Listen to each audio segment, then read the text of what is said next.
একটি বিশেষ কারণে আজ আমাদের স্কুল অনেকটা আগেই ছুটি হয়ে গেছিল, তাই বিকেলবেলা হাতে খানিকটা সময় পেয়েছিলাম।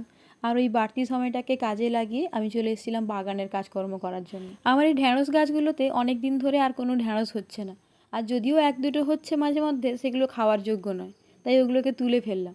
তারপরে মাটিতে হয়ে থাকা আগাছাগুলোকে তুলে ফেলছি।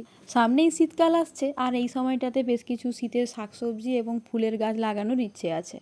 অবশ্য তার আগে অবশ্যই মাটি কুপিয়ে নিয়ে মাটিটাকে শুকনো করে নিতে হবে, তাহলে তার মধ্যে গাছ লাগালে গাছগুলো ভালো হবে। তাই এখন আমি মাটি কোপাতে শুরু করেছি। আর যেহেতু অনেক দিন হলো কোদাল ইউজ করার অভ্যেস নেই, তাই আজ কিছুটা মাটি কোপানোর পরে হাতের মধ্যে ফোস্কা পড়ে অসম্ভব ব্যথা করতে শুরু করেছে।